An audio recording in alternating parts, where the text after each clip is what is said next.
Donc on va commencer la première conférence du Lille Comics Festival édition 2016, donc merci à tous d'être présents. Donc on va vous parler de Preacher, donc ça nous fait déjà très plaisir parce que c'est une série donc, qui a connu une récente adaptation télévisée, mais c'est aussi une série qui est, donc, qui est l'un des signes d'une des grandes heures de Vertigo, qui est un éditeur qui nous est très important pour nous. Donc on va se présenter d'abord. Donc moi je suis Arnaud, je suis rédacteur en chef d'un site qui s'appelle DC Planet et qui donc est vraiment consacré aux personnages et à tout ce qui se fait autour de DC Comics, mais on est du coup aussi rattaché à Vertigo et on y accorde une très grande importance, puisque le mainstream c'est très bien, les super-héros c'est bien, mais l'indé c'est aussi très important. Donc j'ai avec moi Bertrand, qui est rédacteur du site. À la régie caméra, il y a Rémi qui est aussi avec nous, et donc on a l'immense honneur et le plaisir d'avoir Glenn Fabry avec nous, qui, comme vous le verrez, est celui qui a réalisé toutes les couvertures de Preacher lors de sa publication. Alors Preacher, on va commencer d'abord par dire ce que c'est. Donc c'est un comic book qui a été publié chez Vertigo entre 1995 et 2000, donc sous une période de 66 numéros. Et je vais laisser Bertrand juste un peu vous raconter le principe d'une histoire donc, qui est bien particulière à plusieurs égards. Alors effectivement, Preacher c'est une série assez particulière qui est écrite par Garcenis, qui est plus ou moins d'ailleurs inspirée d'un concept qu'il avait exploité avant dans un arc de Hellblazer, partant du principe que il existe l'enfant d'un ange et d'un démon, et qui aurait un pouvoir particulier. Et donc dans Preacher, c'est le personnage donc, de Jesse, qui est un prêtre américain, qui va justement recevoir le pouvoir de cet enfant de Genesis, qui lui permet de donner des ordres en fait, aux gens qui le regardent particulièrement. Et ça va donner assez rapidement une histoire assez intéressante, puisque le casting de la série va partir dans un road trip. Donc il y a un trio important donc, que vous connaissez tous, j'imagine, avec Jesse, Cassidy. Alors on peut peut-être demander, est-ce que vous avez lu Preacher déjà? Est-ce que ceux qui ont lu Preacher peuvent lever la main quand même? Ok, donc on est quand même un petit peu en terrain familier, mais c'est vrai que pour corroborer ce que dit Bertrand, donc après qu'il ait obtenu ses pouvoirs, en fait on se situe dans une société qui est sans repère, puisque Dieu a quitté son taf, il n'est plus au paradis. Et du coup, Jesse Custer part dans un road trip avec deux compagnons, donc il y a Tulip et un Cassidy qui s'avère être un vampire, pour aller parler à Dieu, lui dire, et lui botter les fesses clairement, et lui dire va faire ton job, j'ai des questions à te poser, t'as intérêt à y répondre. Donc c'est une série qui était écrite par Garcenis, qui est dessinée par Steve Dillon, et qui est d'ailleurs qu'on peut retrouver du coup en 6 volumes chez Vertigo, mais qui est également disponible maintenant en VF, donc chez l'éditeur français Urban Comics, donc c'est en cours de publication, donc il y a 4 volumes qui sont sortis pour le moment, donc on vous invite à les retrouver, sachant que toute la série complète sera également publiée. Alors, il y a forcément, quand on a une série de comics comme Preacher, la question des adaptations se pose assez rapidement. Il faut savoir que Preacher, c'est une série qui a eu un très vif succès chez Vertigo, et d'ailleurs à ce titre-là, c'est une des rares séries de Vertigo qui a atteint même 50 000 exemplaires vendus pour un seul numéro. Donc il faut savoir que maintenant Vertigo, les titres qu'ils ont le plus fort sont à 15 000 exemplaires grand maximum, donc c'était vraiment une autre époque. Et donc la question des adaptations se sont posées. Alors il y a plusieurs projets qui ont vécu le jour, et ce dès 1998, c'est-à-dire à peine 2-3 ans après que la série ait vraiment commencé à être publiée. Donc au début c'était un projet pour le cinéma. Le problème, c'est que quand on veut adapter quelque chose comme Preacher, ça pose pas mal de problèmes, et pour une question de budget par rapport à l'histoire racontée, mais c'est aussi quelque chose de problématique au niveau de ce de quoi on parle, parce que c'est une série qui touche à la religion, donc vous n'êtes pas sans savoir que le public américain, et que la production américaine est un petit peu frileuse quand on parle de religion. Au niveau du design de la série aussi, parce qu'il y a quand même, c'est très graphique, donc c'est assez violent, et effectivement on se dit que c'est un projet comme ça, s'il adapte au cinéma, ça ne sera pas sans couple. Je vais parler du côté religieux, parce que du coup c'est quasi blasphématoire en fait pour des personnes qui sont très attachées à la religion catholique. C'est quelque chose qui va être très blasphématoire, parce qu'on va avoir des anges qui sont déchus, on va avoir une remise en cause totale du fondement de l'organisation catholique sur Terre, puisque en fait on a une sorte de pape complètement obèse et boulimique qui s'amuse à se vomir dessus. Enfin ça va très loin, de toute façon c'est du Garcenis, donc c'est très trash à de nombreux égards. Puis c'est surtout tout un lot de personnages qui sont très forts et dans leur caractère, mais également visuellement. Alors est-ce que tu veux juste présenter le trio de base dont on a parlé avant? Donc il y a Jesse Custer, Tulip et Cassidy. Donc si tu veux juste dire 2-3 mots sur ces personnages, puis on va passer. Alors Jesse Custer, donc c'est un prêtre qui est en fait quelqu'un qui s'est tourné vers la religion, mais plus ou moins par défaut, parce qu'il est en fait assez loin d'être un prêtre banal, puisqu'on sait qu'il a été une sorte de bad boy avant, une espèce de gangster. C'est d'ailleurs dans cette période-là qu'il a connu donc Tulip, qui est son ancienne petite amie, qui elle est tueuse à gages. Donc voilà, qui va se retrouver emporté avec eux dans cette aventure. Et le personnage peut-être le plus intéressant, à mon avis, c'est Cassidy, qui est donc un vampire, alcoolique aussi d'ailleurs, et qui surtout n'est pas uniquement là pour être l'élément comique du trio comme on pourrait l'attendre, puisque c'est celui qui va peut-être évoluer le plus dans la série, je pense. Et du coup, donc, je vous parlais donc des adaptations. Il y a aussi eu un projet d'adaptation en série télé. Donc le premier projet qui n'a pas vu le jour non plus, c'était de faire sur HBO. Et la personne qui devait produire était tellement fan du comic book qu'il avait décidé d'en faire une adaptation numéro par numéro, c'est-à-dire que les 66 numéros de la série devaient être donc convertis en 66 épisodes d'1 heure chacun. Donc vous imaginez bien que techniquement ça posait beaucoup de problèmes, et même Garcenis, qui est quelqu'un qui aime le cinéma et qui n'est pas forcément chevronné à vouloir que ces adaptations soient le plus fidèles possible, lui avait dit c'est pas la peine de vouloir faire presque du case par case, vous pouvez condenser la chose. Et au final, c'est plus pour des limitations vraiment budgétaires, et aussi parce que du coup la production s'est montrée frileuse, que l'adaptation ne s'est pas faite. Et du coup, il y a eu un passage à vide où les droits en fait sont revenus à Garcenis, et il n'y a plus de projet, c'est tombé en désuétude jusqu'à donc tout récemment, ou si je me trompe pas, voilà. Donc on a les personnes là qui se sont occupées de la production et de la réalisation de cette nouvelle série donc, qui a été diffusée cette année sur AMC. Donc je suis pour faire un tour. Qui a regardé cette série parmi vous? Ok, donc vous avez lu la BD, vous n'avez pas tellement regardé la série. Je me serais attendu à l'inverse. Donc du coup, c'est Seth Rogen et Enval Goldberg, que vous connaissez certainement, qui sont à l'origine de films comme Pineapple Express ou This Is the End, qui se sont occupés de faire cette adaptation. Donc c'est une série qui est en 10 épisodes, c'est ça? Si je me rappelle 10 épisodes. 10 épisodes, diffusés sur AMC. Et alors, on n'a pas envie forcément de vouloir faire la comparaison trait pour trait entre le comics et la série télé, parce qu'au final, et je vous dis ça sans spoiler, il s'avère en fait que cette première saison est une sorte de gros prologue au premier numéro de Preacher qui est sorti. Donc en fait, ceux qui n'ont pas lu le comics auront sûrement des pertes par rapport à des références, parce qu'il y a quand même des personnages qui sont utilisés à d'autres moments par rapport à leur présence dans le comics, mais dans l'ensemble, ça ne va pas vous gâcher la surprise sur la bande dessinée, puisqu'au final, tout n'est que préparatif. Et nous, ce qu'on voudrait vraiment s'intéresser, vu qu'on a la chance d'avoir Glenn Fabry avec nous, c'est de regarder au niveau de la campagne de promotion de Preacher ce qui a été fait, puisque vous allez voir que beaucoup de visuels qui ont été utilisés se sont inspirés directement des couvertures de Glenn Fabry. Donc, donc le premier exemple, ça contredit ce que je viens de dire, parce que là, pour le dessin de Jesse Custer, donc, qui est incarné par Dominic Cooper, en fait, là, j'ai pris un dessin de Steve Dillon, mais si vous avez remarqué, la toute première slide, il y avait une couverture donc, de Glenn Fabry. Par contre, on va passer à la suite. Vous allez déjà voir la ressemblance donc avec le personnage de Tulip, donc, qui est la petite amie de Jesse Custer. Et vous voyez donc que, effectivement, la promo, donc l'aspect visuel est vraiment fidèle. Donc c'est des couvertures qui ont été reprises vraiment pour faire les photos. Donc là vous verrez aussi, donc c'est l'actrice Ruth Negga qui s'est occupée de reprendre le rôle d'actrice. Donc il y a eu un changement de couleur de peau et de couleur de cheveux, mais qui n'a pas posé de problème par rapport à l'écriture de personnage, puisque ça reste une femme qui est très forte de caractère. Donc la troisième personne, c'est Cassidy, dont on vous a parlé avant, donc, qui est ici incarné par Joseph Gilgun, que vous avez connu dans Misfits très certainement. Donc vous voyez bien aussi au niveau de son sourire, de l'apparence du personnage, qu'il y a vraiment quelque chose de viscéral qui est retranscrit depuis les covers de Glenn jusqu'au visuel. Et donc on va continuer juste avec deux autres personnages. Donc, alors je me rappelle plus dans quel ordre je les ai mis par contre. C'est qui que j'ai là? Ah oui, c'est Odin Quincannon. Donc c'est le...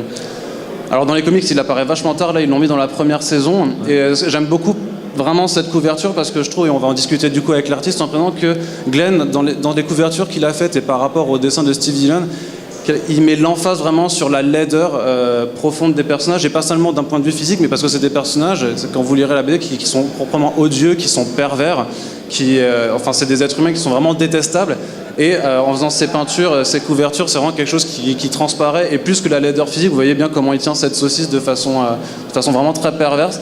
Et donc, c'est un personnage qui a été incarné à l'écran par Jackie Earle Haley, qui est donc le fameux Rorschach de Watchmen. Et on finit avec un des personnages qui est emblématique de Preacher, qui est Arseface ou Tête de Fion en français. Donc, qui est un jeune gamin paumé qui a tenté de se suicider, ça a foiré, et du coup il se retrouve avec un trou béant au niveau de son visage. Donc c'est Ian Colletti qui l'a incarné à la télévision.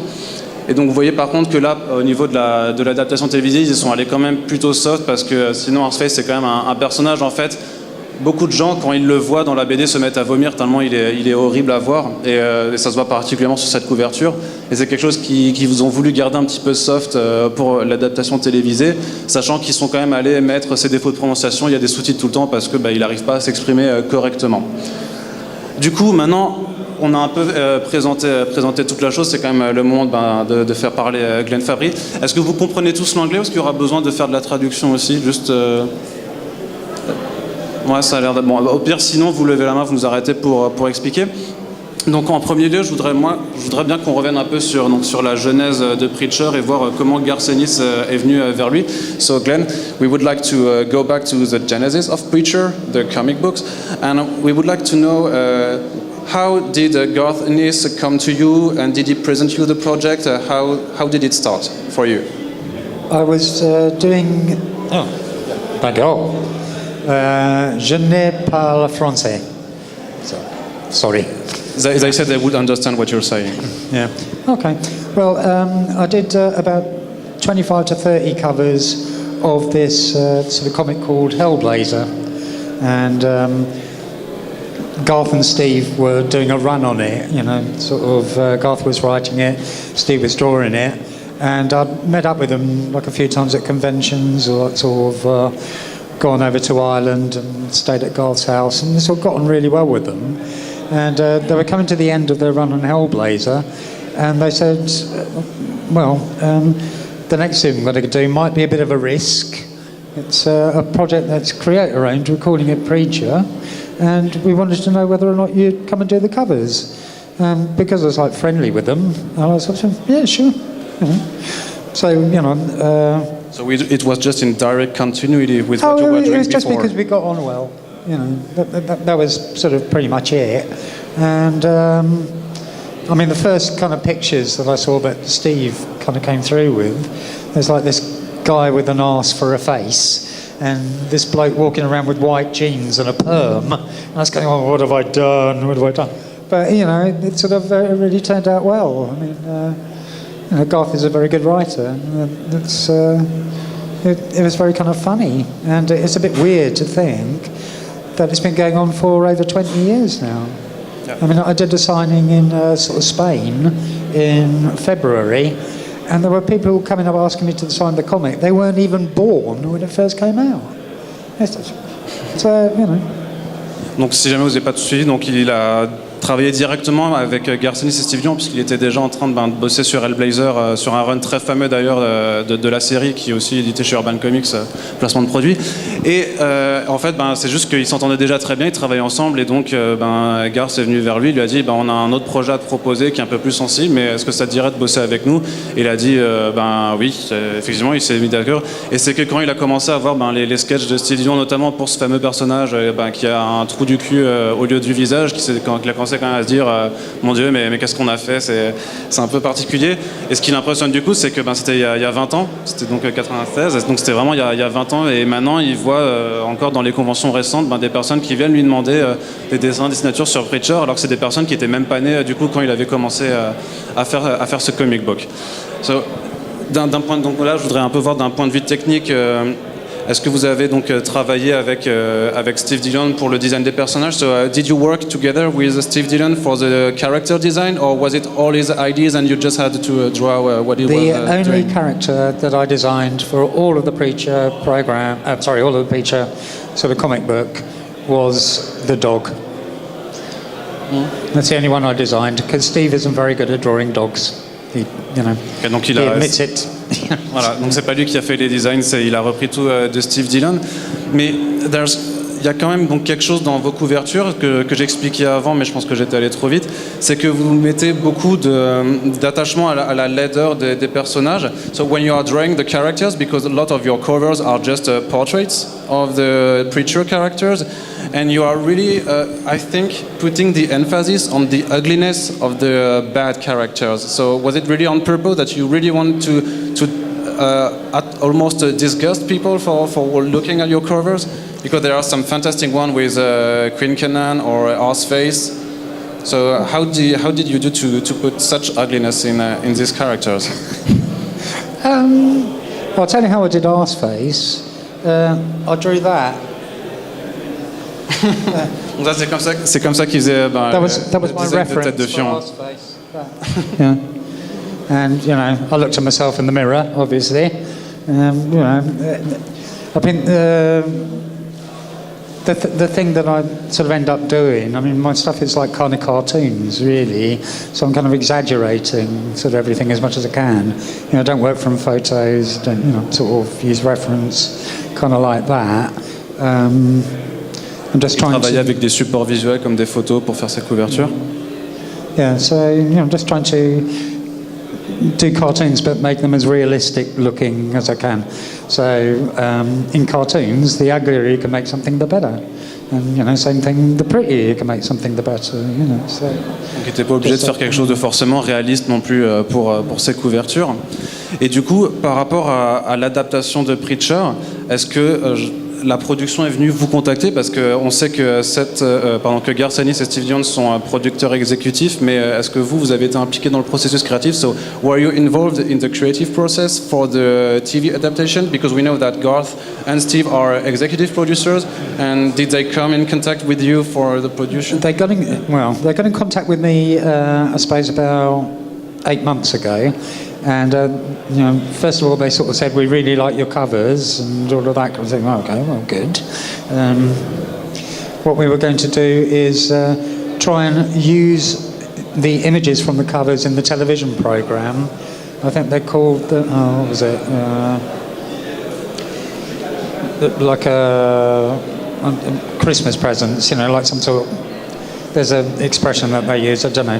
But the idea is that you watch the television programme and there'll be an image up there that will remind you of one of the covers. So I was saying, yeah, okay. And they said, have you got any objections to that? So no. You know, I was just waiting for them to offer me some money, and they didn't. The only thing they've sort of asked me to do was a version of cover one of Preacher, but with... Yeah, you did a new version I with did a bit with the Dominic face Cooper. of Dominic Cooper. Yeah, that's right. So that was it. I mean, they paid me quite well, and but they kept the painting. But you know, that's all I've got from them so far. Apparently, with the next series coming up, there might be a Cassidy one that I've got to do, or a Tulip one that I've got to do. But you know, I spoke to Garth and Steve about the television programme because it's been about 20 years since they've been talking about finding a way to put it on TV or make it into a film.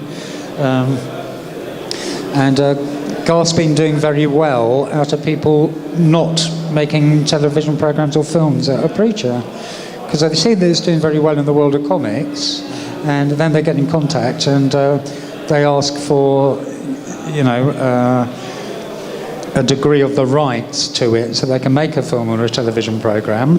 And Garth goes, oh yeah, great, you know, they give them a load of money, and then they go away and they find out that it's blasphemous, which isn't actually going to go down too well with Middle America. And it's okay on the east coast of America, sort of California and whatever, and it's okay on the west coast with New York City, but all the way through the middle of America is the Bible Belt. So anything blasphemous, people are going to be absolutely against it, or, you know, they're going to ignore it completely. It's just that nowadays apparently blasphemy is cool. So, you know. Bon, j'ai pas réussi à forcément, j'ai pas une mémoire assez grande pour tout vous transmettre, mais donc ils étaient quand même venus effectivement le voir lors de la production de Preacher, donc il y a à peu près 8 mois. mais je pense que c'est peut-être un peu plus longtemps puisque les visuels étaient quand même diffusés avant cet été. Vous étiez effectivement venu le voir en venant lui faire des projets de visuels pour utiliser ces couvertures.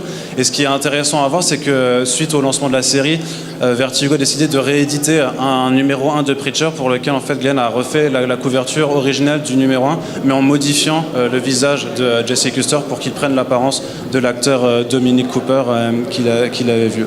Du coup, je voulais aussi vous dire que si vous avez des questions, que vous souhaitez poser à Glenn Fabry, c'est le moment de le faire. Vous n'aurez peut-être pas l'occasion de discuter avec lui. Donc, est-ce qu'il y a quelqu'un là qui a envie de poser une question par hasard ou pas du tout? Sinon, on va continuer. Mais faut pas hésiter, soyez pas timide en tout cas à ce niveau-là. They are very shy. They don't want to ask questions to you, I think. Oh, hang on. Ok. Ouais. Attends, essaye de prendre le.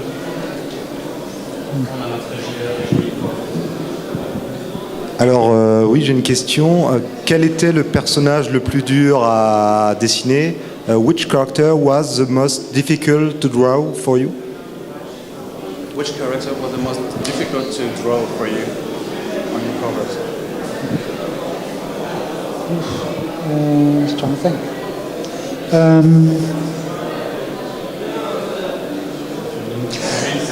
I'm just the most difficult.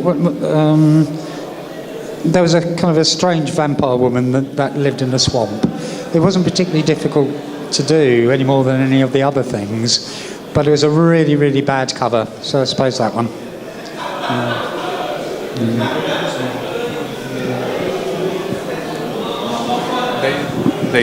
We didn't understand your answer because of the noise. Could you just which character is it? Queen Canna? There's a character, I think it's around about issue number 14 or something. Mm-hmm. There's this strange kind of vampire woman who lives in a swamp, and she's all covered in muck and dirt, and from Jesse's family, right? From the grandma? Yeah. Et oui, donc il parle des personnes qui vivent dans les marais reculés. C'est en fait la famille de Jesse Custer. C'était ceux qui étaient. Enfin, je pense qu'il voit.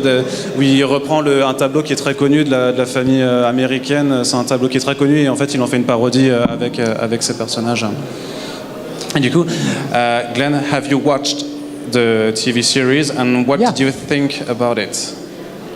Yeah, I thought it was really interesting. I thought they did a good job. I think the guy who plays Cassidy is absolutely perfect. Donc il adore Joseph Gilgun qui joue Cassidy. Yeah. And all the other people involved in it are really, really good actors.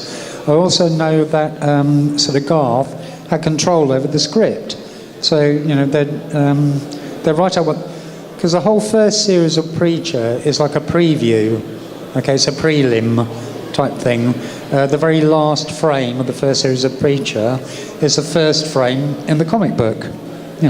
So what they wanted to do was actually have the Preacher doing some preaching, because in the comic book he doesn't. He just goes and it's just at the beginning of the series, but and then it goes on the road trip.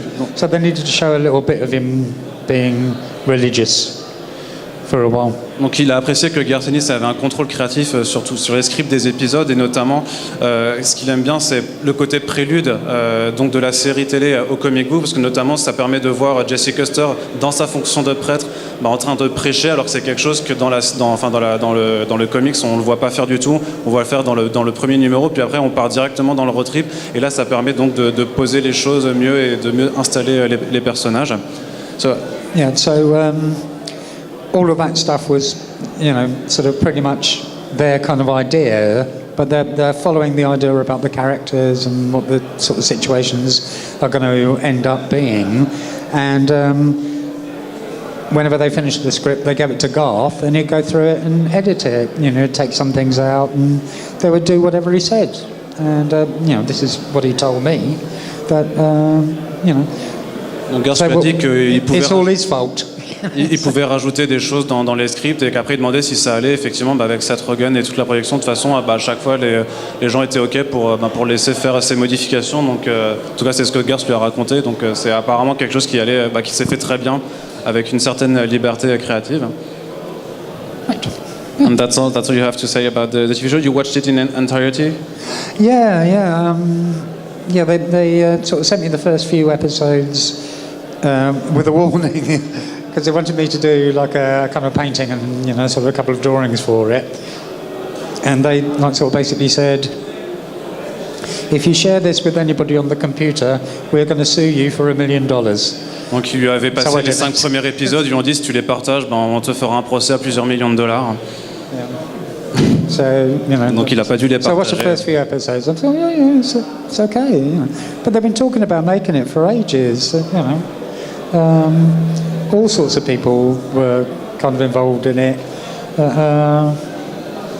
At one point, it was going to be a movie starring Christian Slater. He was going to be Preacher. It's like, And I think at one point or another, Daryl Hannah was going to be Tulip or something. It's just completely bonkers. But eventually, sort of Seth Rogen got it, because apparently Seth Rogen was a big fan, and he's the guy that got hold of the rights. And I think his justification for it was that they'd better do something with it, otherwise somebody else is going to get it and they'll do something bad. So they were sort of saying that they did the best job that they could. And I think it's pretty cool. Did you have any problems with all the violence and the religious aspects of Preacher? You didn't have, I think, 20 years ago? No, I've got no problems with that at all. Yeah. Donc il a aucun problème avec la violence et le blasphème dans la série télé, mais the thing is that Preacher, they tried many times to do an adaptation in the movie or the TV series. So what do you think has changed in the public American opinion so that now they can do Preacher and before they wouldn't do it because of it's a controversial... I think it's the it's kind of private view sort of TV like HBO and AMC, Netflix and all of that kind of thing. They're not actually putting it out in front of the broad populace. They're putting it out in front of people who are interested in watching it. So, they can get by quite comfortably with a couple of million viewers, or like 3 million viewers or whatever, if they're paying for it. Everything's kind of paid for. And the more successful it is, and it's been successful enough for them to commission a second series. The second series is going to be 17 episodes long, as opposed to 10 in the first. So, they appear to be doing all right. Ok, donc par rapport au fait que Preacher n'a jamais pu être diffusé avant, alors que maintenant ça le fait malgré le côté violent et blasphématoire, c'est simplement en fait parce que c'est diffusé sur des chaînes qui sont privées et avec un public en fait qui va payer l'accès pour le contenu qu'il regarde, donc en soi ça pose pas de problème. Mais c'est sûr que ça pourrait pas être une série qui serait diffusée sur une chaîne publique comme CBS ou la Fox. Et justement le succès était quand même parce qu'il y a eu plusieurs millions de téléspectateurs pour chaque épisode, ce qui fait que la série donc a été renouvelée pour une seconde saison. Et donc là, par contre, moi j'étais pas au courant, il vient de dire que la seconde saison ferait 17 épisodes au lieu des 10 donc, de la première saison. Et enfin, je sais pas si ça avait été annoncé avant, c'est peut-être un mini scoop. Donc Bertrand, tu as une question à poser peut-être? Est-ce que quelqu'un dans le public a d'autres questions à poser à Glenn tant qu'il est là avec nous ou pas?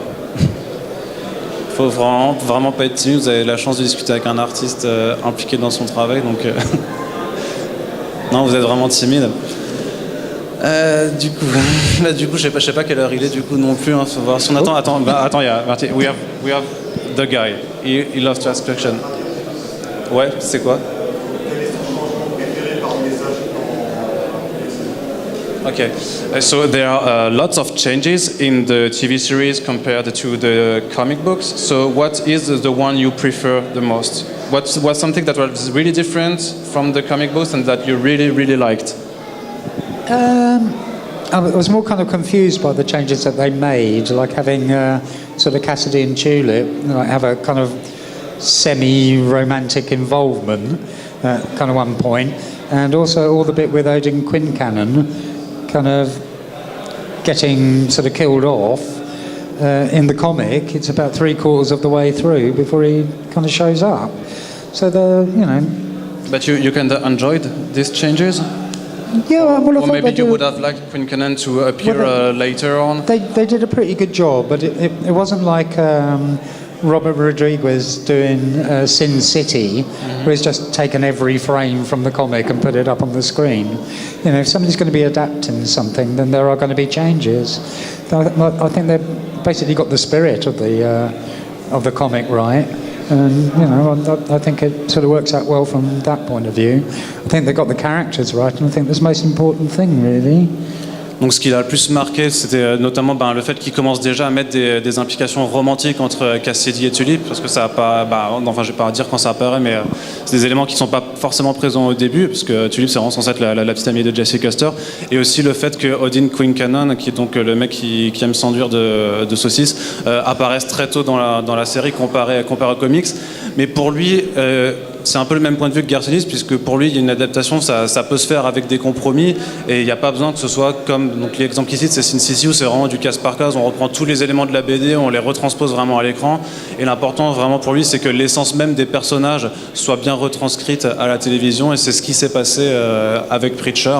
Donc c'est vraiment ça qu'il a. Donc il y a des changements qui l'ont impacté, et du coup, on va quand même demander s'il y a des choses qu'il n'a pas aimé. So were there any changes that you didn't like? Something that you didn't like? The only changes that I sort of didn't were just because they kind of confused me. I mean, Arseface going to hell. That was a bit when it was all, because in the comic, and I've only been living with the comic for like 20 years now. It's like, how's that going to work out? What they're doing with that? I think what they're doing is that. I think they're going to replace the John Wayne character from the comics with Arseface. I think that's got to be how they're working. Maybe it will appear on the second season. Maybe we'll be here. Yeah, because I thought if they were going to have John Wayne in it, they would have introduced him by now, the ghost of John Wayne, which is character in the comic. Yeah. Donc il y a deux choses qui lui ont pas forcément pas plu, mais qui l'ont un peu, qui l'ont rendu un petit peu confus. En premier temps, c'est qu'il y a le personnage d'Arseface. Donc là, ça constitue quand même un petit spoiler, mais c'est pas forcément grave. Donc à un moment, Jesse Custer lui dit go to hell, va en enfer, et du coup, Arseface disparaît, donc se retrouve en enfer. Donc c'est quelque chose auquel qu'ils avaient jamais pensé il y a 20 ans de faire ça. Donc ils se demandent vraiment dans quelle direction ils vont pouvoir aller avec le personnage. Et la seconde chose, par contre, alors attends, the second thing. The ghost of John Wayne. Oh yeah, and the thing, et la deuxième chose qui lui manque du coup, c'est que Jesse Custer est un peu comme idole John Wayne, qui est du coup dans la BD un personnage de bande dessinée à part entière, et c'est vraiment un personnage qui n'est pas du tout apparu dans la première saison, alors qu'il fait partie vraiment quand même de la personnalité de Jesse Custer, et il se désole un peu qu'il n'ait pas été ni mentionné, ni qu'il soit apparu, et c'est quelque chose qui sera peut-être pas du tout fait dans toute la série télé, même si on peut penser que ça apparaîtra. Maybe it will appear on the second series. Yeah, well, we'll see. I mean, the second series is actually supposed to be referencing the comic much more heavier than the first series was as a prequel sort of thing. So, donc de ce qui we'll see how it goes. La seconde saison va vraiment être beaucoup plus inspirée par le comics que l'était la première, qui était plutôt une sorte vraiment d'installation, et peut-être une manière aussi de faire découvrir le comic book aux téléspectateurs. Mais par contre, la seconde saison sera bien plus fidèle aux comic books. Du coup, il est quelle heure juste du coup 15h05. Ok, du coup on a dépassé la... Ah non, non, pas du tout, oui, on a encore une demi-heure. Ok, donc on a... Oui, ça dépend si plus personne a de questions à vous poser, mais Vincent, oui, vas-y.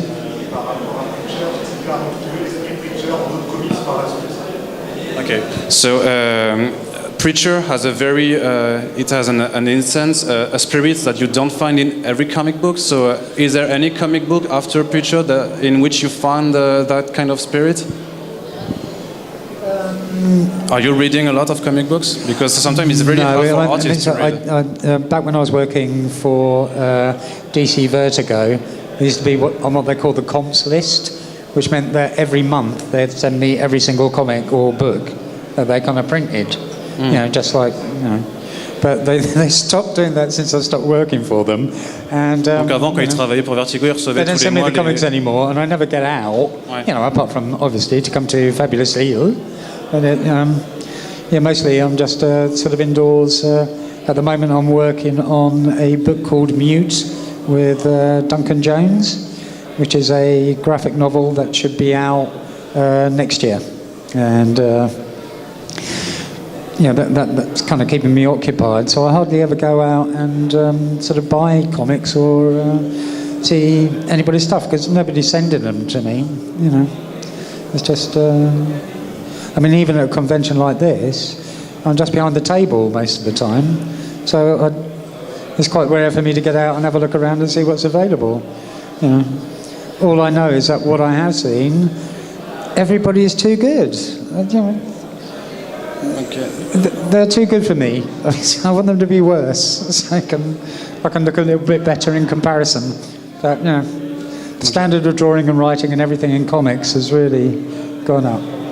Enfin, je crois qu'il n'a pas compris ta question. Enfin, j'ai du mal à formuler, mais il explique que à l'époque où il bossait pour Vertigo, tous les mois il recevait des piles de titres d'essais Vertigo et qu'il n'avait même pas le temps de les lire parce que ça s'accumulait et que depuis qu'il a arrêté de travailler chez eux, de toute façon il ne le reçoit plus. Il a juste dit qu'il avait effectivement un graphic novel dont j'ai pas retenu le nom, je crois que c'était Danko Jones, qui sort donc l'an prochain. Mais du coup, j'ai essayé de reformuler la question pour voir si je verrais vraiment. I think you misunderstood my first question, but it was like, have you ever read a comic book that felt like Preacher to you?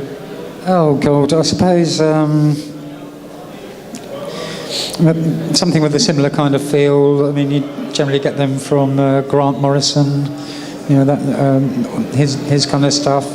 I think the first series of The Authority, and I know I did some Authority stuff with Garth as well, but the whole kind of first series of that, there's like a kind of an anarchism that sort of comes in there, which is quite interesting to kind of experience. But, you know,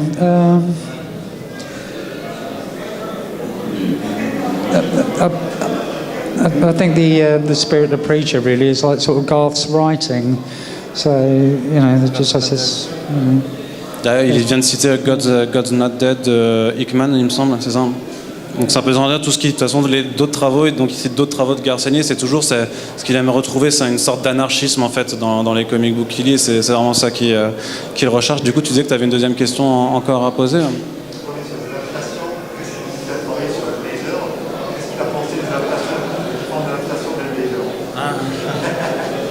It's a funny question. So you've worked on Hellblazer also with Garth and Steve, and so he wants to know what you thought of the different adaptations of Hellblazer, like the Constantine movie with Keanu Reeves and also the Constantine TV series with Matt Ryan. I thought the Constantine TV series, which is done by the same people who are doing the Preacher one, as on the production side of things, but the Keanu Reeves one, I mean, he like kind of sort of showed up for it, and sort of Karen Berger, who was the head of Vertigo, was a big fan of Keanu Reeves. So she just, whatever he said, she said, "Oh yeah, we'll do that." Yeah, but you know, I've seen kind of photos of him where they kind of dyed his hair blonde, and they put him in a trench coat and having smoking silk cut cigarettes and things like that. And he'd go, "No, I don't want that, don't want that." So he just. So he couldn't do a Liverpudlian accent, so that was out. He didn't want to be seen smoking, so that was out. He didn't think he looked good with blonde hair or in a trench coat, so all of that was out. And it just, yeah. The only thing I liked about Constantine, the first film, was if you bought it on DVD, they had a kind of a complimentary disc with it, where they're interviewing everybody, and they're all standing in front of my paintings.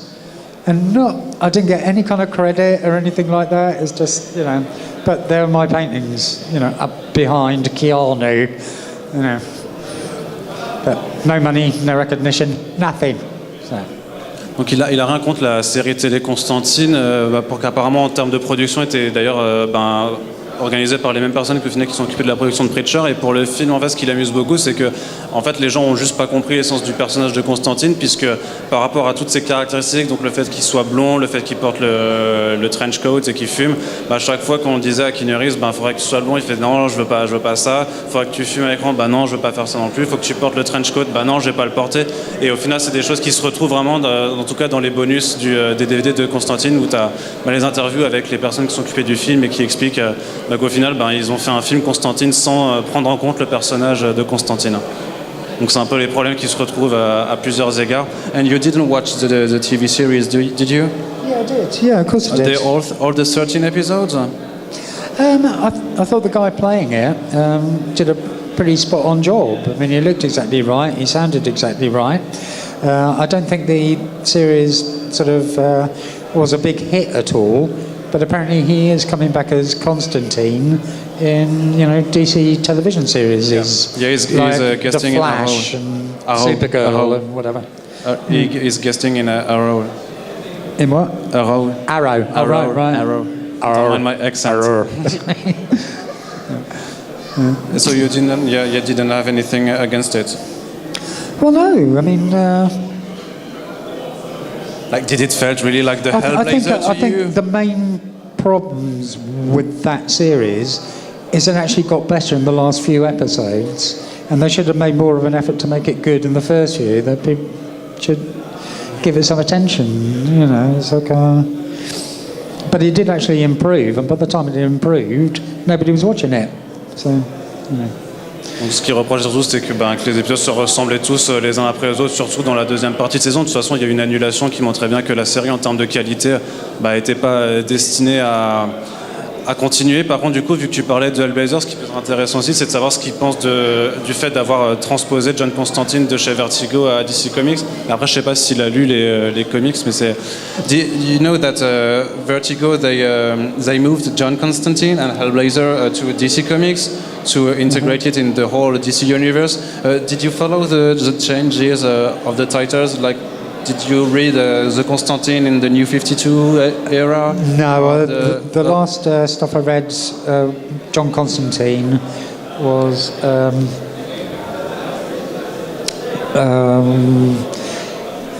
written by, oh God, what's his name? He did Joe, oh Christ, sorry, I can't even remember his name. Pas se rappeler de qui il a lu du Hellblazer. I know that he did like a kind of a series with John Constantine in prison, which was drawn by Richard Corbin. He's one of my favourite artists. Brian Azzarello. Donc il a lu le Hellblazer de Brian Azzarello. Yeah, that's the last Constantine stuff. Qui d'ailleurs est sorti en VF chez Urban Comics. Sorry? Okay. and I just have one last question. Would you like to do somehow, like the TV series did, a prequel to Preacher with Garth Ennis and Steve Young? Would you like to go back to draw covers for like a prequel or Preacher? Well, yeah. I mean, I'm open to any work. You know, the last time I spoke to Garth, I was like sort of asking him about the possibility of maybe we should work on another comic, because it was like a pleasure to get his scripts through. But he basically turned me down. He said it takes me too long to draw things, and there are loads of people he knows at the moment who can draw really well and get it done really quickly, and you know everything's kind of out there. And the more stuff of his is out there, the more it sells, the more money he gets in. So I don't, you know, I doubt very much whether or not I'll be working with him again. Donc je lui ai demandé s'il But he's a lovely guy. Donc je lui ai demandé s'il comptait faire peut-être un préquel à Preacher, comme ça a été le cas avec la télésérie. Donc il pense que ça arrivera sûrement pas, et de façon plus générale, il pense pas qu'il va forcément retravailler avec Garth Ennis, parce qu'il lui avait proposé de dessiner un comics pour lui, et en fait Garth Ennis l'a envoyé bouler en disant non, tu prends trop de temps et tout, donc je vais plutôt mettre avec un artiste qui dessine plus vite, et donc il pense pas que ça arrivera, pas de sitôt en tout cas.